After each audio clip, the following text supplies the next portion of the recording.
രാവിലെ തന്നെ ഞാൻ നല്ല ചായയും പുട്ടും പഴമൊക്കെ തിന്നാട്ടോ എൻ്റെ ഡേ സ്റ്റാർട്ട് ചെയ്തത്. അത് കഴിഞ്ഞിട്ട് ഞാൻ റെഡിയായി നേരെ എൻ്റെ സ്കൂളിലോട്ട് പോയി. അങ്ങനെ ക്ലാസ്സിൽ വന്നത് ഉറക്കം തൂങ്ങിയിരുന്ന് ഒരുവിധം ഇൻ്റർവെൽ വരെ ഒപ്പിച്ചു കേട്ടോ. അപ്പോഴേക്കും ഇൻ്റർവെൽ ആയപ്പോഴേക്കും അലീന ഞങ്ങൾക്ക് ഫുഡൊക്കെ കൊണ്ടു തന്നു. അതായത് ചിപ്സും പിന്നെ ബബിൾക്കൊക്കെ കൊണ്ടു തന്നു. ഞങ്ങളങ്ങനെ കൈയിട്ട് വരുമായിരുന്നു.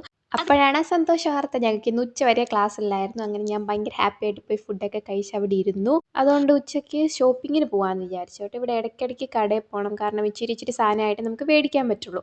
ഇവിടുത്തെ വെയിലൊരു രക്ഷയില്ല. തലവേദന എടുത്ത് പണ്ടാരടങ്ങി ഞാൻ. അതെല്ലാം കൂടെ ചുമന്നും കൂടെ വന്നപ്പോൾ എൻ്റെ കാര്യം തീരുമാനമായി. അതുകൊണ്ട് ഞാൻ നല്ല പാലൊക്കെ കാച്ചി കുടിക്കാമെന്ന് വിചാരിച്ചു. അങ്ങനെ ഞാൻ ഫുഡ് കഴിച്ചു.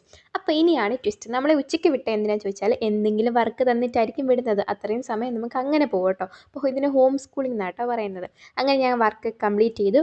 ഫുഡ് ഉണ്ടാക്കി. ഞാൻ മീൻകറിയാണ് ഉണ്ടാക്കിയത്. ഇതിൻ്റെ വീഡിയോ ഞാൻ സെപ്പറേറ്റ് ഇടാം കേട്ടോ. അങ്ങനെ ഞാൻ ഫുഡൊക്കെ കഴിച്ച് നേരെ 8:30 9 മണിയായപ്പോഴേക്കും ഞാൻ കിടന്നുറങ്ങി. അപ്പോൾ ഇത്രയേ ഉള്ളൂ. ടാറ്റാ.